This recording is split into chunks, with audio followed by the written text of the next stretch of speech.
nights just to try and keep her quiet, feed her whatever we could to keep her quiet. She didn't sleep very well. She didn't like being held by strangers or anyone basically except us. It wasn't till probably about the 14, 15 month mark. She became really rigid in her behaviour and what was acceptable around her. If something was a little bit off to her, like i.e. moving a couch around or moving something in her bedroom, those kind of things became more and more difficult for her to deal with from that point on, and they gradually got worse up to the point of her being diagnosed. Then it was out of control. Quick. Walking nicely, good girl. Come on, quick, Daddy, come on. Quick.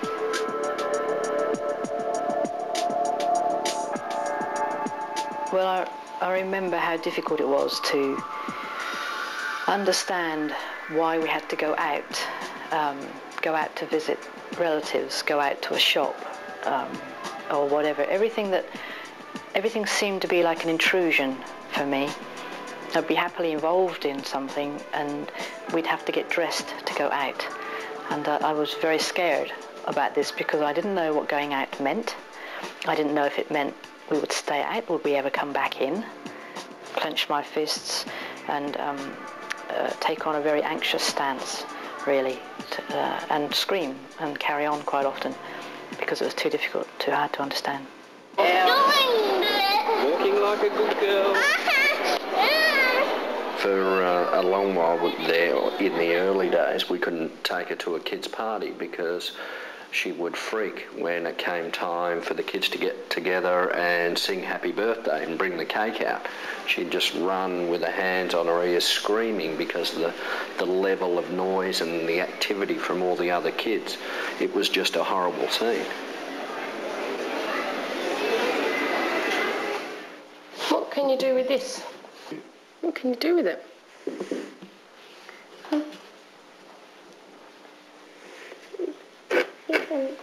We're going to build a house. Build a house? What a good answer. She couldn't look, no matter if we grabbed her face, her eyes were darting and she just was so terrified by it. So by the time we got to the actual assessment point, she had deteriorated quite a lot from the time we were on the waiting list to when she was actually diagnosed. Is that a relief? Huge relief, yeah. And a bit of a shock as well. Yeah, because we didn't think she was in that realm.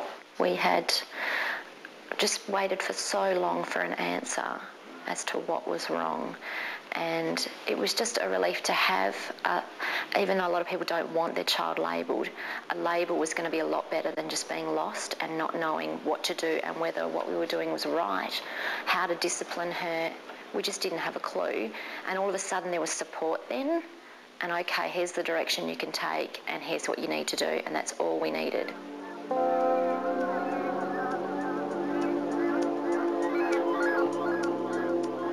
The teachers here have taught me that it's everything else that's going on in the shopping centre is affecting Eric too.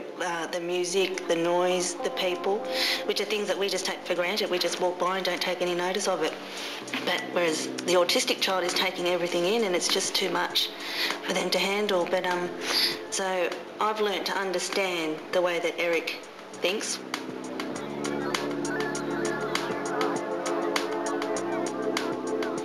He was actually on a waiting list on another place called West Ark, and he didn't get in there, so somebody suggested Uncle Bob's.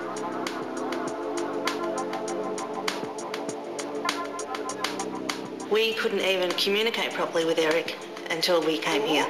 You're finished. You're finished. Good boy.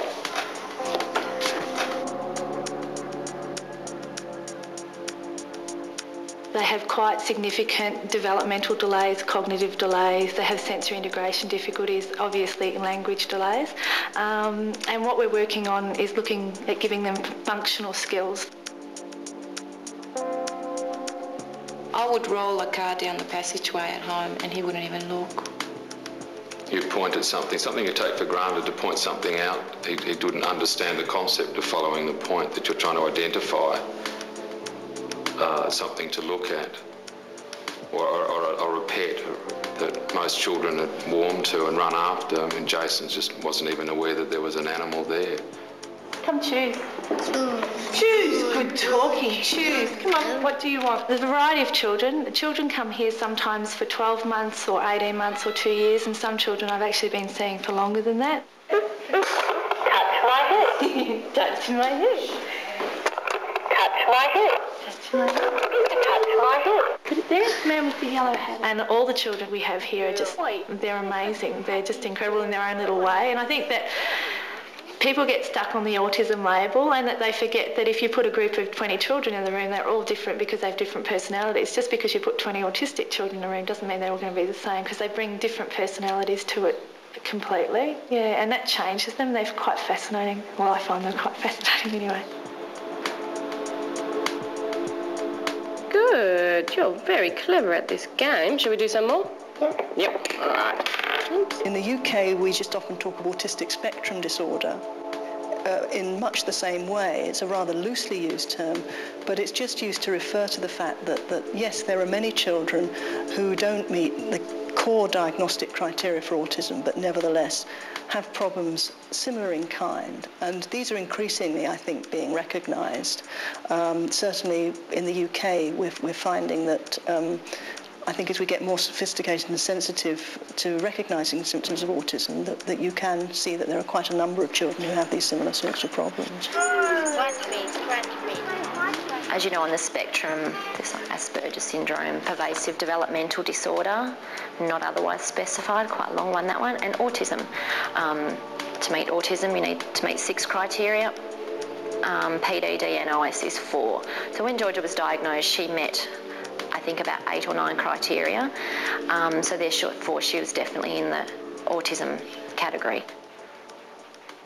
Strictly speaking, pervasive developmental disorder is a sort of umbrella term that includes autism, but also includes some other much rarer developmental disorders. But in practice, it's tended to be used as a shorthand for an even more horribly complicated word, which is pervasive developmental disorder, not otherwise specified. Also known as PDD-NOS, this was invented in America, where else? And it's not, I must say, a very popular diagnosis in the UK, where I come from, where most parents just couldn't cope with all those words and would wonder what it meant. But essentially, this is a label that was invented originally because people were aware that there were children out there who looked somewhat autistic but didn't meet the full diagnostic criteria. The spectrum of any disorder goes to the edges of where people are impaired.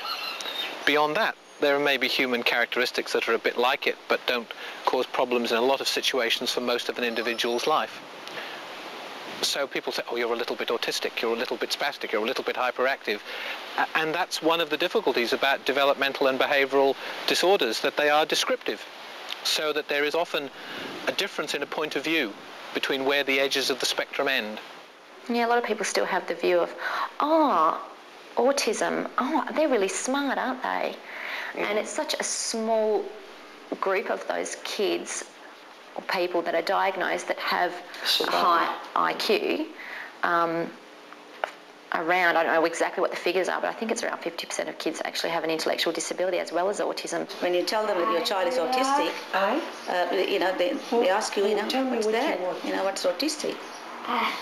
That's what it is. So